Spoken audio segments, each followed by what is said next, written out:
세상에 떠도는 기묘한 괴담들. 첫 번째 이야기. 부산 영도의 흉가에서 실제로 겪었던 실화괴담.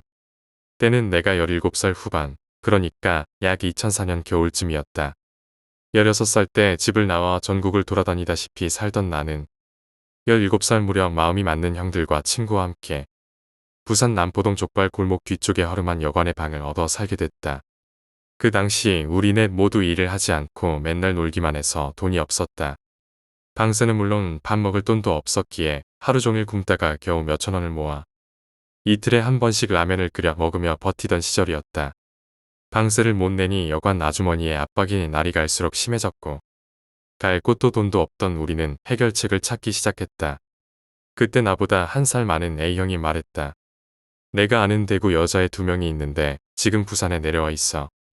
애들은 돈이 있으니까 우리가 방을 제공해주면 될 거야. 우리는 딱히 해결책이 없었기에 단번에 그 제안을 받아들였고 여자애들과 만나기로 했다.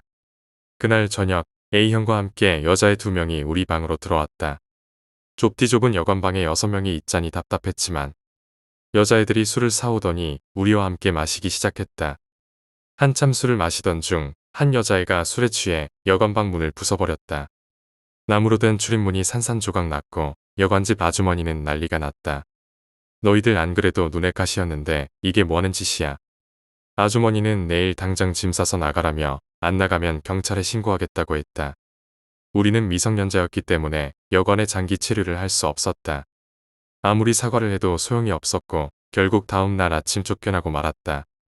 갑자기 벌어진 일에 어이가 없었다. 처음 보는 여자애들이 술에 취해 난동을 부리다 쫓겨나다니.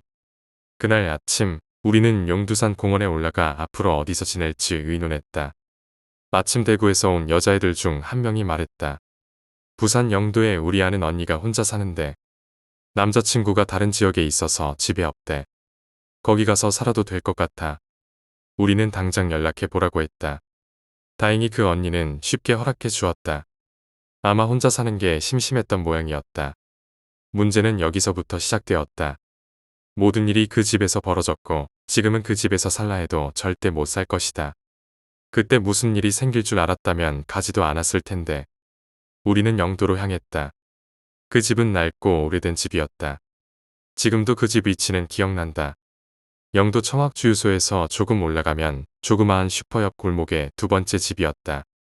도로에서 집까지는 짧은 거리였지만 가로등이 없어서 밤이 되면 정말 어두웠다. 몇십 미터 거리였지만 밤마다 그 길이 무섭게 느껴져 밖에 잘 나가지 않았다. 집은 너무 낡았다. 태어나 처음으로 푸세식 화장실을 본 것도 그 집이었다. 나무판 2개를 발 아래 놓고 볼일을 보는 그런 화장실이었다. 집 구조를 간단히 설명하자면 대문을 열고 들어가면 방이 일자로 쭉 나열되어 있었다.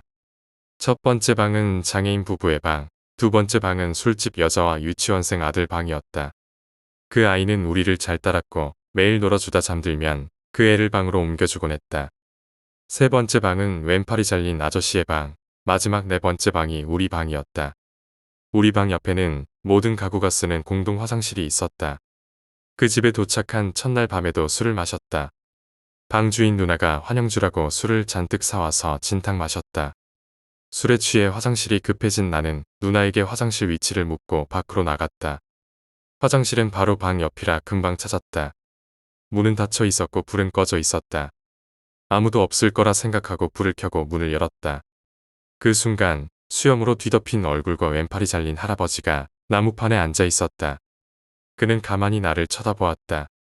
너무 놀란 나는 그 할아버지와 약 2초간 눈이 마주쳤다. 그리고 서로 동시에 비명을 질렀다. 나는 방으로 도망쳐 들어와 방 주인 누나에게 말했다. 팔 잘린 할아버지가 화장실에 불도 안 켜고 있더라고. 진짜 놀라서 죽는 줄 알았어. 누나는 아무렇지 않게 말했다.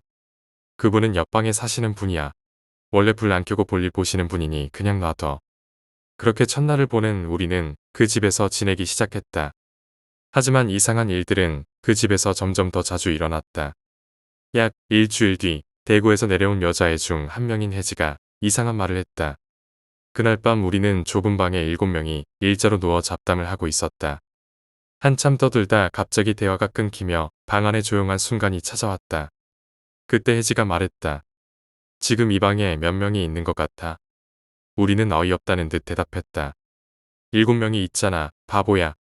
그러자 혜진은 믿거나 말라면서 말했다. 지금 이 방엔 우리를 포함해 31명이 있어. 듣자마자 우리는 미쳤냐? 약 먹었어? 라며 웃어넘겼다. 그러나 혜진은 진지한 표정으로 말했다. 엄마가 무당이야. 난 어릴 때부터 남들이 못 보는 걸 많이 봤어. 귀신 같은 거 말이야. 그런데 이 집은 뭔가 이상해. 다른 집들은 한두 명의 지방령 정도는 있는데 이 집은 계속 귀신을 끌어들이는 것 같아. 내가 본 중에 이렇게 많이 모여 있는 건 처음이야. 우리는 혜지의 말을 믿지 않았다.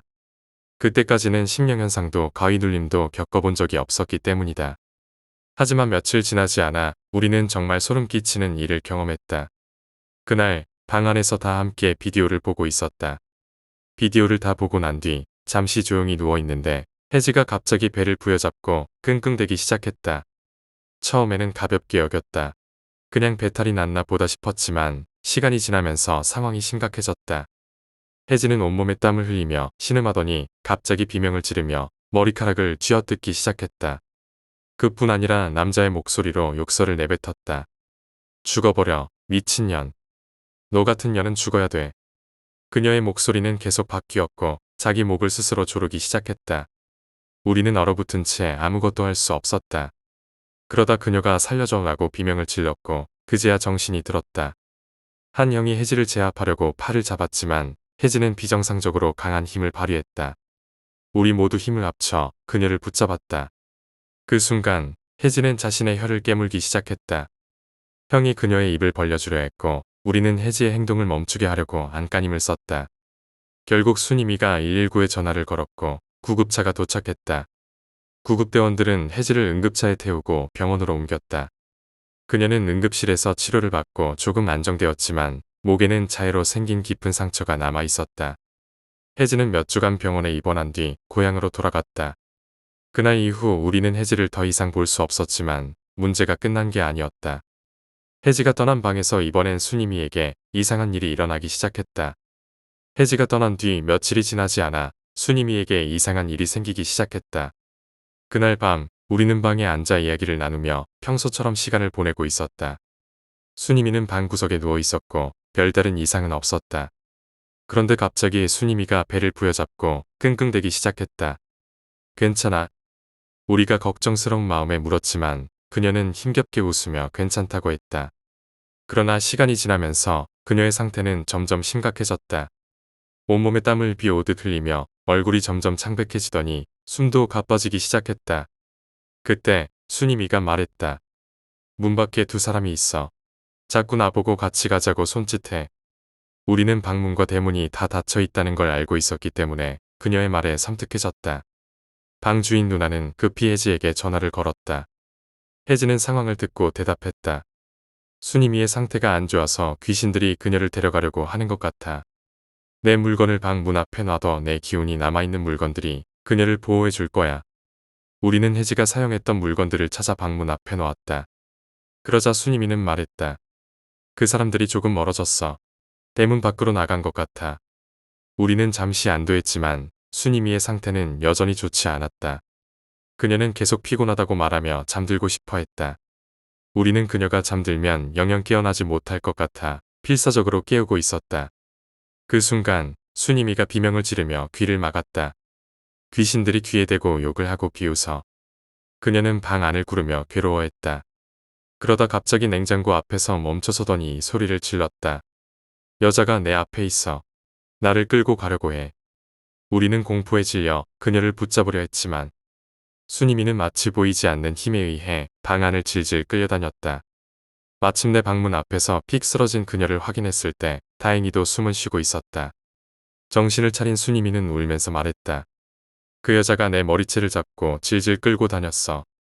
그 웃는 얼굴이 정말 무서웠어. 마치 얼굴 전체가 웃고 있는 것 같았어. 우리는 더 이상 그 방에서 지낼 수 없었다. 순임이를 데리고 무작정 방을 나왔다. 그날 밤 우리는 길거리를 배회하며 어디로 가야 할지 모른 채 발걸음을 옮겼다. 그 집에서 겪은 일들은 아직도 잊을 수 없다. 우리는 그날 그 집을 떠났어야 했고 다시는 돌아가지 말았어야 했다. 그날 우리는 무작정 길을 걸었다. 순임이의 상태는 여전히 좋지 않았다. 그녀는 끊임없이 귀에 들린다는 소리와 자신을 따라다니는 존재들에 대해 말했다. 대문 밖으로 나갔다던 그 존재들은 여전히 우리를 쫓고 있는 것 같았다. 우리는 갈 곳도 없이 한참을 걷다가 근처의 공터에 멈춰섰다. 순이미는 계속 힘없이 휘청였고 눈이 점점 흐려졌다. 그 순간 그녀가 갑자기 몸을 움찔하며 소리를 질렀다. 저기 있어. 그 여자가 다시 나타났어. 우리는 동시에 그쪽을 바라봤지만 아무것도 보이지 않았다. 순이미는 얼굴이 새하얗게 질려 있었다. 그 여자가 손짓하면서 또 따라오라고 해. 나 어떡해. 나 못 버틸 것 같아. 우리는 순이미를 붙잡고 더 이상 걷지 못할 만큼 지친 상태로 근처의 작은 쉼터로 들어갔다. 그날 밤은 정말 길었다. 순이미는 계속해서 소리를 들었다며 주변에 보이지 않는 누군가가 자신을 바라보고 있다고 했다. 그녀의 상태는 점점 나빠졌고 우리는 도저히 그 집으로 돌아갈 수 없었다. 순이미를 더 이상 방치할 수 없다는 생각이 들었다. 우리는 근처에서 가장 가까운 숙소를 찾았다. 작은 모텔이었지만 그날 밤에는 우리를 받아준 것만으로도 다행이었다. 모텔방에 들어가자마자 순이미는 다시 끙끙대기 시작했다. 이제는 배를 잡는 것도 아니었다. 이 방에도 있어. 창문 앞에. 순이미는 창문 쪽을 가리키며 손을 떨었다. 우리는 그녀가 보는 것이 무엇인지 알 수 없었지만 그녀의 말에 다들 얼어붙었다. 그 순간 창문 밖에서 들릴 리 없는 소리가 났다. 마치 손톱으로 유리를 두드리는 듯한 소리였다. 우리는 숨소리조차 죽이며 창문을 바라봤지만 아무것도 보이지 않았다. 하지만 순이미는 계속 손가락으로 창문을 가리키며 말했다. 저기 서 있어. 웃으면서. 계속. 그녀의 말에 더 이상 버틸 수 없었다. 우리는 창문을 마구잡이로 가렸다. 커튼을 당기고 이불까지 덮어 가렸지만 그녀는 여전히 똑같은 말을 반복했다. 커튼 너머로도 보인다. 웃고 있어. 그 말을 듣고 있던 방 주인 형이 갑자기 벌떡 일어나 창문 쪽으로 다가갔다. 그냥 없는 거야. 아무것도 없어. 형은 손으로 창문을 쾅쾅 두드리며 소리를 질렀다. 그런데 그 순간 형이 손을 떼자 창문에 물기인지 뭔지 모를 흐릿한 손자국이 남아 있었다. 우리는 그걸 보자마자 더 이상 그 방에 있을 수 없었다.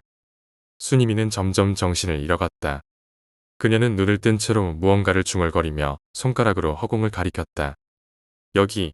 여기도 너무 많아. 우리는 그녀를 깨우려 했지만 그녀의 몸은 점점 차가워졌다. 그날 밤 모텔 주인에게 사정을 말하고 긴급히 병원으로 향했다. 병원에서 순이미는 겨우 안정을 찾았지만 의사는 그녀의 상태를 이상하게 여겼다. 특별한 외상이 없는데도 체온이 너무 낮고 맥박이 불규칙합니다. 그는 긴급히 추가 검사를 권유했지만 우리는 더 이상 병원비를 감당할 방법이 없었다. 우리는 순이미를 병원에 남겨둔 채 일단 모텔로 돌아갔다. 그날 밤은 조용할 리 없었다. 우리가 도착하자마자 방에 있던 형이 갑자기 고개를 갸웃거리며 말했다. 뭔가 이상하지 않아? 이 방이 아까랑 다르지 않아? 우리는 처음엔 대수롭지 않게 여겼지만 곧 이상함을 느끼기 시작했다. 방 안에 있는 물건들의 배치가 조금씩 달라져 있었다. 침대 옆에 두었던 가방이 반대편으로 옮겨져 있었고 테이블 위에 놓았던 컵들이 바닥에 엎어져 있었다. 우리는 그저 우리끼리 어수선하게 옮겼을 거라며 스스로를 딸랬다. 그런데 그 순간 방 한쪽에 놓인 작은 화장대 거울이 갑자기 덜컹거렸다. 누가 거울을 손으로 밀어낸 듯 흔들리더니 거울 위에 흐릿한 손자국이 나타났다. 아무도 거울 근처에 가지 않았던 상황에서 일어난 일이었다. 우리는 모두 얼어붙었다. 형이 손전등을 들고 거울 가까이 다가갔지만 손자국은 사라지지 않았다. 이거 진짜 뭔가 이상해. 누군가가 조심스럽게 말했다.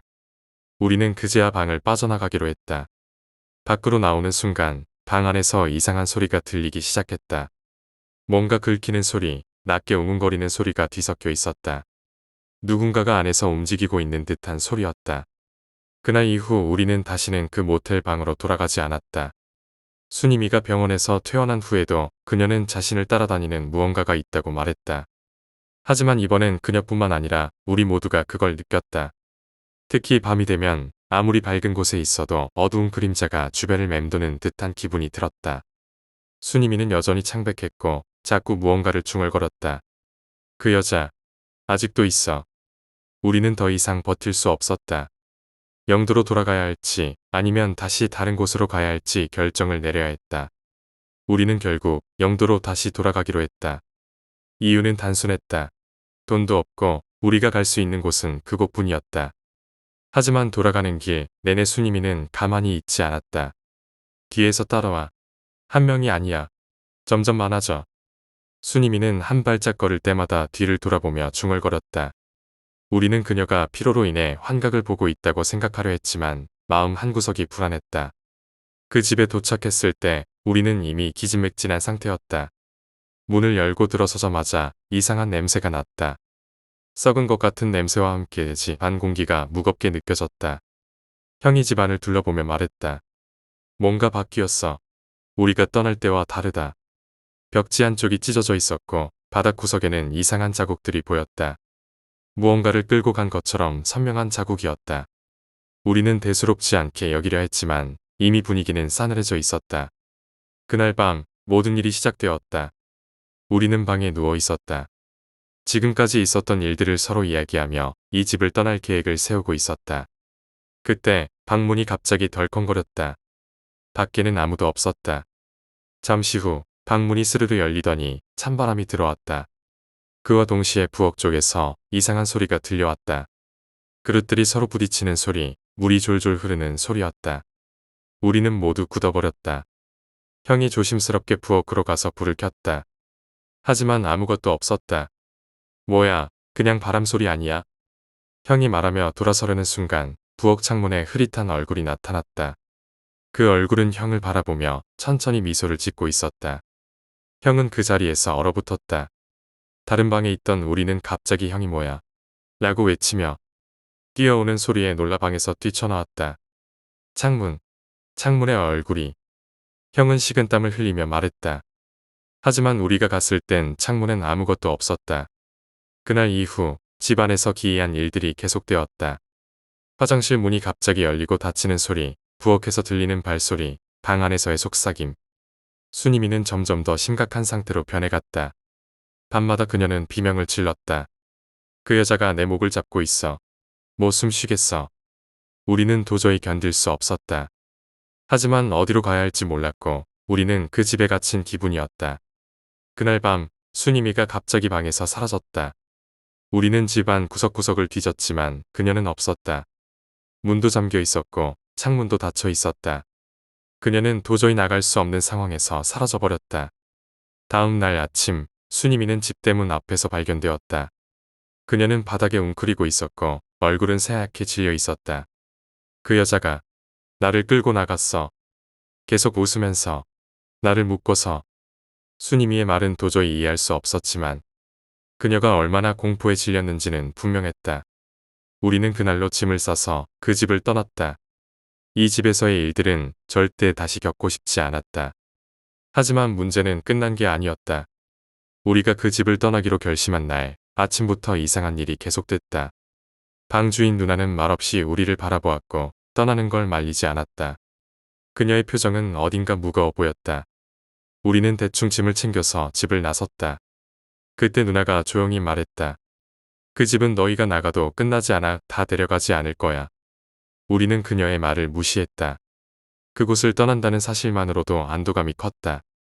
하지만 문제는 집을 떠난 이후에도 끝나지 않았다. 우리는 가까운 고속버스 터미널로 향했고 그곳에서 대구로 가는 버스를 타기로 했다. 버스에 올라탄 후에도 순이미는 계속 창밖을 바라보며 웅얼거렸다. 아직 따라오고 있어. 처음에는 그녀의 말이 신경 쓰이지 않았다. 하지만 버스가 터널을 지나갈 때 차 안에 이상한 기운이 감돌았다. 갑자기 차 안의 불빛이 깜빡거리더니 누군가의 낮고 울리는 웃음소리가 들렸다. 우리는 동시에 고개를 돌렸지만 웃음소리가 들려온 방향에는 아무도 없었다. 순이미는 고개를 떨군 채 속삭였다. 그 여자가 버스에도 타고 있어. 우리는 얼어붙었다. 대구에 도착한 뒤 우리는 순이미를 그녀의 가족에게 데려다 주기로 했다. 하지만 그녀의 집에 도착했을 때 가족들은 이미 그녀를 받아들일 준비가 되어 있지 않은 듯했다. 문을 열어준 사람은 순이미의 어머니였다. 그녀는 순이미를 보자마자 얼굴이 굳었고 문을 걸어 잠그려 했다. 여기 데려오지 말랬잖아. 저 애는 재수 없어. 우리는 그 말을 듣고 경악했지만 어쩔 수 없이 순이미를 집 안에 들여보냈다. 그날 밤 우리는 숙소를 잡아 쉬기로 했다. 하지만 자정이 가까워질 무렵 수님이 어머니에게서 전화가 왔다. 당장 와서 애를 데려가. 방 안에서 이상한 소리가 계속 나고 애가 이상해졌어. 우리는 다시 수님이의 집으로 향했다. 그곳에서 본 것은 믿기 힘든 광경이었다. 수님이는 거실 바닥에 웅크리고 있었고 온몸이 떨리고 있었다. 그녀의 옷은 흙투성이었고 손톱에는 피가 묻어 있었다. 우리가 다가가자 그녀는 갑자기 고개를 들었다. 그녀의 얼굴은 새파랗게 질려 있었고 눈동자는 흔들리고 있었다. 내가 아니야. 내가 한 게 아니야. 우리는 수님이를 데리고 다시 밖으로 나왔다. 그녀의 상태는 이미 돌이킬 수 없을 만큼 심각해 보였다. 우리는 마지막으로 그녀를 병원으로 데려가기로 했다. 병원에서는 그녀를 정신과로 보내야 한다고 했다. 수님이는 침대 위에서 계속 중얼거렸다. 그 여자, 계속 나를 쫓아와. 나를 데려가려고 해. 그녀가 그렇게 중얼거리는 동안 병실 한 구석에서 갑자기 차가운 바람이 불기 시작했다. 우리 모두는 느낄 수 있었다. 뭔가가 혹은 누군가가 병실 안에 있었다. 그 순간 병실의 창문이 갑자기 열리며 커튼이 요동쳤다. 수님이는 비명을 지르며 몸부림쳤다. 여기 있어. 지금 여기 있어. 우리는 아무것도 볼 수 없었지만 병실의 공기는 마치 무언가가 우리를 짓누르는 듯 무거워졌다. 우리는 수님이의 병실을 나와 복도로 뛰쳐나갔다. 병원 내부는 적막했고 복도에 울리는 발소리마저 낯설게 들렸다. 하지만 병실에서 나는 소리만큼은 뚜렷하게 들렸다. 수님이는 여전히 안에서 비명을 지르고 있었고 방 안에서는 들릴 리 없는 목소리가 섞여 나왔다.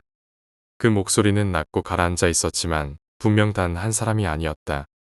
다른 병실의 간호사가 소란스러운 소리에 다가왔고 우리가 상황을 설명하자 고개를 저었다. 여긴 여러분만 계신 게 아닐 겁니다. 무언가를 데려오셨나 보군요. 그 말은 우리의 등골을 서늘하게 만들었다. 간호사는 수님이의 병실 문을 열었고 안은 엉망진창이었다. 침대 시트는 뜯겨 있었고 창문에는 손톱으로 긁힌 듯한 자국이 가득했다. 수님이는 침대 구석에 웅크리고 있었고 손으로 자신의 귀를 막고 있었다. 너희도 들려? 다 들리지? 나한테 뭐라고 하는 거 다 들리잖아. 수님이는 우리에게 소리를 질렀다. 그날 병원에서 나온 뒤 우리는 모두 갈 곳을 잃었다. 수님이는 병원에 남겨질 수밖에 없었고 우리는 다시 길 위에 나앉게 되었다. 하지만 그 집에서 비롯된 문제는 이제 우리 모두를 따라다니고 있었다. 한 영은 자꾸 누군가 자신을 따라다닌다며 어둠 속에서 빨간 눈을 본다고 말했다.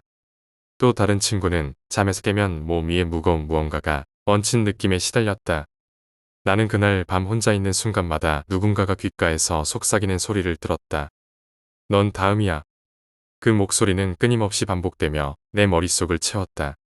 우리는 한참을 헤매다 결국 경찰서를 찾아갔다. 하지만 우리가 겪은 일을 설명하자 경찰은 그저 황당하다는 듯 우리를 바라봤다. 이상한 집이라면 많지. 하지만 너희가 말하는 건 도저히 믿기 힘들군. 그 말이 끝난 뒤 우리는 더 이상 도움을 받을 수 없음을 깨달았다. 그 집을 떠났어도 모든 일은 끝나지 않았다. 무언가가 혹은 누군가가 우리를 끝까지 놓아주지 않는 듯했다. 마지막 날 우리는 그 집에 다시 가보기로 결심했다. 그곳에서 끝을 내야 한다는 생각 때문이었다. 밤이 깊어갈 무렵 우리는 그 집으로 향했다. 도착하자마자 우리는 날 수 있었다. 그 집은 우리를 기다리고 있었다. 문이 스스로 열려 있었고 안에서는 희미한 빛이 새어나오고 있었다. 우리가 문을 넘는 순간 찬바람이 지나갔고 집 안은 고요했다. 하지만 그 고요함 속에서 무언가가 우릴 바라보고 있는 느낌이 분명히 들렸다. 우리가 방 안으로 들어가려던 순간 복도 끝에서 누군가의 발소리가 들렸다. 우리는 그 소리를 따라갔고 그곳엔 아무도 없었다. 하지만 공기는 무겁고 축축했다. 그 순간 문이 갑자기 닫혔고 방 안에 있던 것들은 우리를 향해 움직이기 시작했다. 냉장고 위에 있던 물건들이 떨어졌고 벽에는 손톱으로 긁는 소리가 퍼졌다. 우리는 모두 방 안에서 얼어붙었다. 그 순간 형이 비명을 질렀다. 거기 있어. 창문에 붙어 있어. 우리는 창문을 향해 고개를 돌렸고 그곳엔 형이 말한 대로 뭔가가 붙어 있었다. 그것은 흐릿한 형체였지만 분명히 우리를 보고 있었다. 그 형체는 천천히 미소를 지으며 손을 뻗었다. 그날 우리는 그 집을 완전히 떠났다. 다시는 돌아가지 않겠다고 맹세하며 밤새 도망쳤다. 하지만 그 집에서의 기억은 우리의 삶에 지워지지 않는 흔적을 남겼다. 지금도 가끔 밤이 되면 누군가가 우리를 바라보고 있는 듯한 기분이 든다. 두 번째 이야기, 호텔 괴담. 나는 20대 초반 동남아에 위치한 5성급 호텔에서 룸서비스 부서 직원으로 일했다. 룸서비스는 고객이 객실에서 전화로 주문하면 음식을 객실로 가져다주는 일을 의미한다. 이 호텔은 80년대에 지어진 오래된 건물이었지만 세계적으로 이름난 호텔 체인에 속해 있었다. 나는 일을 시작한 지 얼마 되지 않아 업무에 익숙해졌고 본격적으로 객실 서빙을 맡게 되었다. 그런데 이상하게도 8층의 복도 인테리어만 다른 층과 달랐다. 상사에게 이유를 물어보니 8층은 VIP 고객을 위해 인테리어를 바꿨다고 했다. 그러나 보통 VIP 고객은 꼭대기층에 머물기 때문에 이상하게 느껴졌다. 그뿐만 아니라 호텔 직원용 엘리베이터도 이상했다. 이 엘리베이터는 자주 오작동을 일으켰는데 버튼을 누르면 갑자기 두세 층을 내려가 문이 열렸다 닫히는 일이 잦았다. 나는 건물이 오래되어 생긴 문제라 생각하며 크게 신경 쓰지 않았다. 그러던 어느 날 야근 중 엔지니어링 부서 직원과 커피를 마시며 엘리베이터 문제에 대해 물어봤다. 그는 잠시 고민하다가 말했다. 사실 오래전에 8층에서 화재가 있었어. 복도까지 번진 큰 불이었는데 소방관들이 그 엘리베이터를 타다 죽었지. 그 이후로 기계적 문제는 없는데도 자꾸 이상한 일이 생겨. 나는 그 말을 믿을 수 없었다. 그러나 그날 이후로도 8층은 내게 불안한 기억으로 남았다. 룸서비스 직원은 새벽 3시쯤 호텔 복도를 돌아다니며 손님들이 내놓은 집기와 아침 식사 카드를 회수해야 한다. 어느 날 내가 8층에 도착했을 때 복도 끝에서 이상한 중얼거림이 들려왔다. 소리는 낮고 흐릿했지만 비상계단 문 쪽으로 다가갈수록 점점 더 커졌다. 비상계단 문은 하우스키퍼나 보안과 직원만 열 수 있었고 이 시간에 그곳에 사람이 있을 리 없었다. 하지만 나는 두려움보다 직업 정신이 앞섰고 문 앞에 도달했다. 몇 번 심호흡을 하고 문고리를 잡았으나 문은 잠겨 있었다.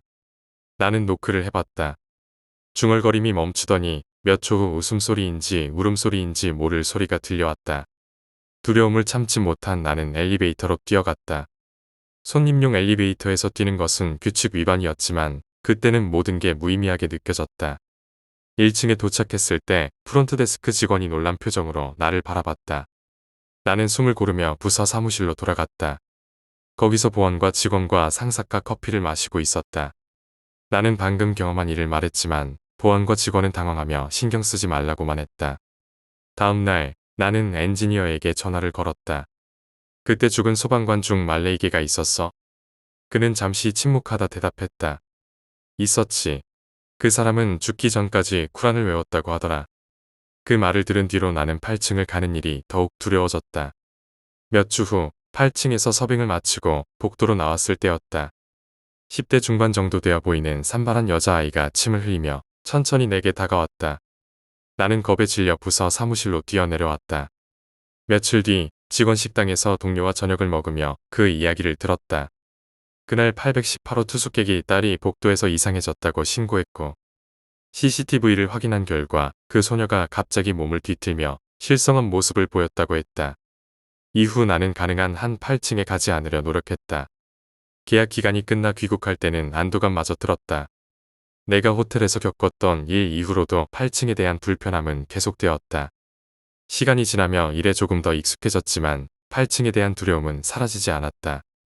어느 날 야간 근무 중 다른 층에서 룸서비스를 마치고 돌아가려던 순간 8층에서 호출이 들어왔다.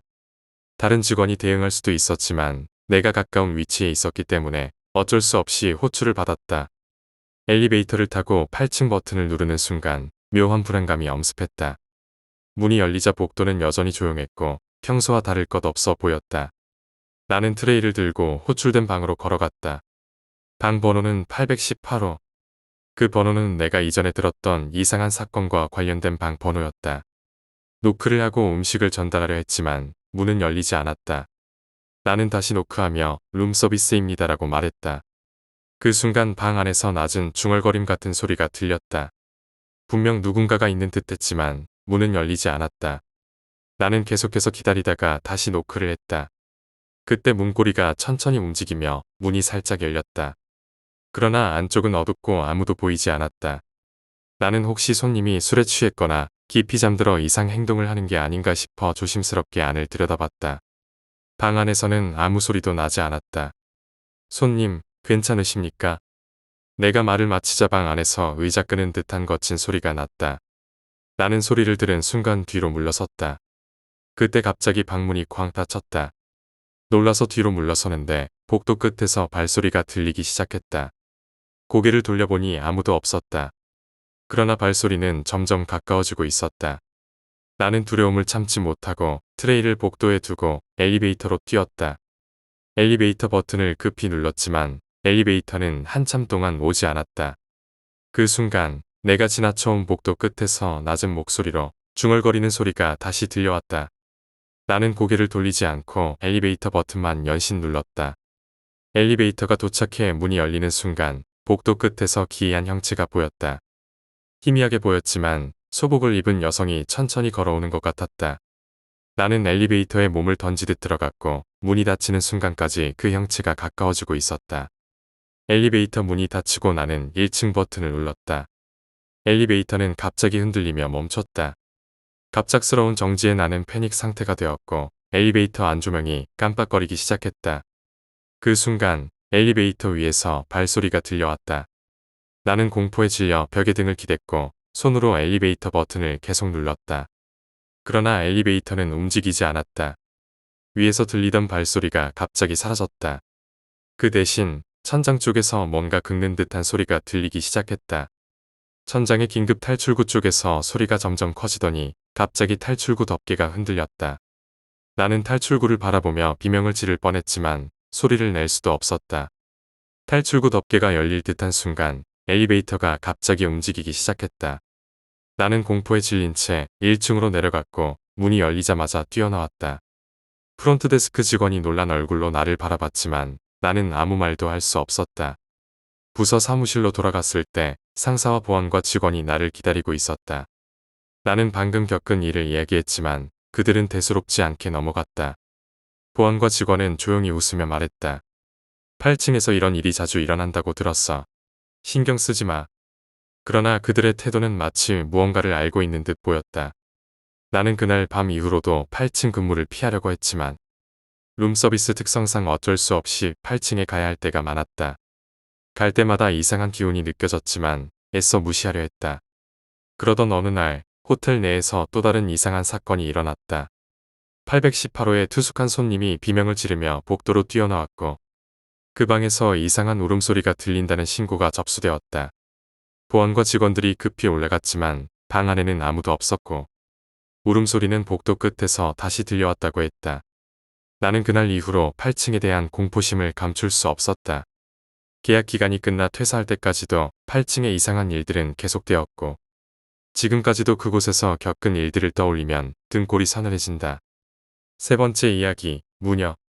이것은 내 외할머니께서 실제로 체험한 이야기라고 한다. 어렸을 적에 이 이야기를 처음 들었을 때 등줄기가 오싹했던 기억이 난다. 먼저 말해두자면 당시 외할아버지와 외할머니께서는 각각 다른 침실을 사용하고 계셨다. 어느 날 아침 외할머니가 외할아버지에게 최근 이상한 꿈을 꾼다고 털어놓으셨다고 한다. 외할아버지가 어떤 꿈이냐고 묻자 외할머니는 이렇게 답하셨다. 자고 있으면 어떤 존재들에게 내 머리카락을 밟혀. 그리고 그 발은 외할머니의 몸을 본뜨듯 딱 달라붙어서 걷는다고 하셨다. 또 그중 몇몇 존재는 머리 주변에 머물며 집요하게 머리카락을 밟아대서 고통은 없지만 상당히 불쾌한 기분이 든다고 했다. 외할아버지는 기분 나쁜 이야기라고 생각하면서도 괜찮아. 어차피 다 꿈이야. 너무 신경 쓰지 마. 피곤해서 그런 걸 거야. 외할머니를 위로하셨다. 그 이후로는 딱히 대수롭지 않게 여기셨다고 한다. 그렇게 며칠이 지났다. 어느 날 외할머니가 진지한 얼굴로 외할아버지에게 말씀하셨다. 아무래도 이게 꿈이 아닌 것 같아. 외할아버지는 내심 흥미가 없었지만 외할머니의 진지한 얼굴을 보고 물으셨다. 왜 그렇게 생각하는데? 외할머니는 머뭇거리다가 이야기를 꺼내셨다. 요전에 말했던 게 끝이 아니야. 머리카락을 밟힌다는 이야기뿐만이 아니야. 사실 머리카락을 밟힌 뒤면 반드시 벽장 문이 열려. 외할아버지는 그 말을 듣고 깜짝 놀라셨다. 외할머니는 계속 이야기를 이어갔다. 그리고 나면 위에서 무녀님이 내려오셔. 외할아버지는 이 말을 듣는 순간 놀라서 입을 다물고 말았다. 무녀님이 내려온다는 이야기는 아무리 봐도 꿈이라고밖에 생각되지 않았기 때문이다. 그런데도 그것이 꿈이 아닌 것 같다고 진지하게 말하는 외할머니를 보고 외할아버지는 혹시 노이로제에 걸린 게 아닌가 걱정하셨다고 한다. 외할머니는 외할아버지의 표정을 보고 단호하게 말씀하셨다. 나 멀쩡해. 현실인지 아닌지 확실히 확인해 봤으니까. 외할머니의 말에 따르면 벽장 문이 열리면 긴 흙발을 늘어뜨린 무녀가 내려온다고 한다. 그 무녀는 머리를 위아래로 격렬하게 흔들며 그 흔들리는 머리카락에서 기분 나쁜 소리가 방 안에 울려 퍼진다고 했다. 얼굴을 보려고 해도 머리카락과 어둠 탓에 남녀 구분조차 할 수 없었다. 단지 무녀가 입은 하얀 옷과 빨간 하카마 차림 때문에 여성이겠거니 짐작했다고 한다. 처음에는 꿈이라고 생각했던 외할머니도 며칠 동안 같은 광경을 보고는 의문이 들어 한 가지 행동을 하셨다. 무녀가 내려오는 벽장 문을 꽉 닫아놓고 그 사이에 종이 조각 하나를 끼워 넣었다. 자고 있는 틈에 누군가가 벽장 문을 여닫으면 종이 조각이 바닥에 떨어질 것이라고 생각했다. 그리고 또 한 가지. 외할머니는 이 이야기를 마을 친구에게 말했는데 그 친구가 속는 셈 치고 가지고 있어라며 부적을 건넸다. 외할머니는 그 부적을 베개 머리에 두고 잠들었다. 그날 밤 외할머니는 기분 나쁜 소리에 잠에서 깨어났다. 벽장을 보니 여전히 무녀가 내려와 있었다. 그 무녀는 긴 머리카락을 흔들고 있었고 평소와 달리 외할머니는 심한 공포를 느꼈다고 한다. 외할머니는 손을 모아 필사적으로 잘못을 빌었다. 무엇에게 잘못을 빈 것인지 알 수 없지만 그 상황에서 외할머니의 행동은 자연스러웠을 것이다. 그러다 의식을 잃고 아침이 되어 깨어나셨다. 벽장에 끼워둔 종이는 누렇게 변해 있었고 여닫은 흔적은 없었지만 기분 나쁜 모습이었다고 했다. 외할머니는 외할아버지에게 종이를 보여주며 이게 더 기분 나쁘다고 하셨다. 더불어 부적의 효과도 이상했다고 말했다. 부적을 베개 머리에 두고 자는 날부터 발에 밟히는 꿈은 꾸지 않았다고 한다. 즉, 외할머니는 그 존재들이 자신 주변에서 사라진 것을 느꼈다. 그날 밤 외할아버지는 외할머니와 함께 같은 방에서 주무셨다. 다음 날 외할아버지는 깨어나 나도 같은 꿈을 꿨다고 말씀하셨다. 외할머니의 친구에게 다시 찾아가 상담하니 부적만으로는 부족해. 무녀와 발은 완전히 다른 존재일 수도 있어. 라는 이야기를 들었다. 외할머니와 외할아버지는 절로 가서 불제를 받기로 했다. 절에서는 벽장에 사용된 나무가 과거 무녀가 목을 매 자살한 벚나무로 만들어졌다는 사실을 밝혀냈다. 나무의 정체가 드러난 이상 절은 즉시 그 벚나무를 가져다가 불제를 지냈다. 불제가 진행되던 날 절 내부의 분위기는 이상했다. 주지 스님이 불제를 시작하자마자 종이 찢어지는 소리와 함께 절 입구에 대나무 발이 요란하게 흔들렸다고 한다. 마치 누군가 강하게 발로 찬 듯한 소리가 절 안에 울려 퍼졌다. 스님들은 의식을 멈추지 않고 끝까지 진행했지만 의식이 끝난 후 주지 스님은 숨을 고르며 한참을 바닥에 앉아 있어야 했다. 이 나무는 단순한 원한으로 오염된 것이 아니요. 이 나무 안에 무녀의 흔적뿐만 아니라 더 깊고 사악한 기운이 남아있어. 주지 스님은 이렇게 말하며 외할머니와 외할아버지에게 상황이 더 이상 단순하지 않음을 경고했다. 절에서 돌아온 외할머니는 집안 곳곳에서 이상한 소리를 들었다고 한다. 벽장에서 흙 냄새가 풍겨 나오거나 자려고 누우면 벽장 근처에서 발소리가 들리는 일이 잦아졌다. 이상한 일은 외할아버지에게도 일어났다. 외할아버지는 어느 날 아침 벽장 앞에서 낯선 사람의 발자국 모양을 발견했다. 바닥에 남은 발자국은 단순한 것이 아니었다. 작은 발자국들 위에는 검은색 먼지 같은 흔적이 남아 있었다고 한다. 외할아버지는 겁에 질려 그 발자국을 지우려고 했지만 물걸레로 닦아도 지워지지 않았다. 그 발자국은 이틀 후 저절로 사라졌다고 한다. 며칠 후 외할머니는 벽장 앞에서 무언가를 목격했다. 자정이 가까워질 무렵 외할머니는 벽장 앞에 서서 무언가를 계속 쳐다보고 있었다. 외할아버지가 이상하게 여겨 다가가자 외할머니는 저기 봐. 누가 서 있어. 라고 속삭였다. 외할아버지가 눈을 돌려 벽장을 바라봤을 때 그곳에는 어렴풋한 형체가 서 있었다. 그 형체는 머리카락으로 얼굴이 가려져 있었고 그 긴 머리카락이 천천히 흔들리는 모습이 또렷이 보였다. 외할아버지는 형체를 보자마자 외할머니의 손을 잡고 방을 나갔다. 그날 밤 외할머니는 다시 무녀의 환영을 받다고 한다.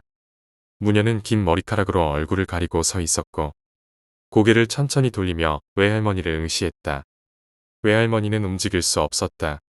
몸이 마치 굳은 듯했고 숨도 제대로 쉴 수 없었다고 했다. 벽장 앞에서 무녀가 움직이기 시작했다. 그녀는 천천히 벽장 문을 닫더니 발을 끌며 외할머니 쪽으로 다가왔다. 외할머니는 필사적으로 몸을 움직이려 했지만 그 어떤 것도 통하지 않았다. 그 순간 무녀의 얼굴이 한순간 보였다고 한다. 그 얼굴은 사람이 아니라 검은 구멍이 난 빈 공간처럼 보였다고 했다. 외할머니는 그제야 비명을 지를 수 있었고 그 순간 무녀는 사라졌다. 외할머니의 비명소리에 놀란 외할아버지가 방으로 뛰어들어왔지만 그는 아무것도 보지 못했다고 한다. 외할아버지는 더 이상 이 상황을 방치할 수 없다고 판단했다. 그는 외할머니의 친구와 함께 저를 다시 찾아가 상황을 설명했다. 그러나 주지 스님은 더 이상 이 상황을 해결할 힘이 없다고 말했다. 벽장 안에 있는 것은 단순히 원한을 품은 홀령이 아닙니다. 이건 무녀가 억울하게 자살하면서 남긴 무언가가 결합되어 강해진 존재입니다. 저희 힘으로는 완전히 제거할 수 없습니다. 절에서는 추가로 부적을 준비해 집 곳곳에 붙이도록 했고 벽장을 완전히 뜯어내고 그 공간을 막아버리라는 조언을 했다. 외할아버지는 곧바로 목수를 불러 벽장을 철거했다. 벽장을 철거하는 날 목수는 일을 하던 도중 갑작스럽게 손목에 상처를 입었다고 한다. 그 상처는 그냥 날카로운 것에 베인 듯 보였지만 목수는 누군가 내 손목을 잡고 끌어당기는 것 같았다고 말했다. 벽장이 철거되고 나니 방 안의 분위기는 이전과 달라졌다. 하지만 철거된 벽장의 나무 조각을 어디로 처리해야 할지 난감했다. 외할아버지는 그것을 절로 보내기로 했고 절에서는 그 나무를 태워 재로 만든 뒤 땅에 묻었다.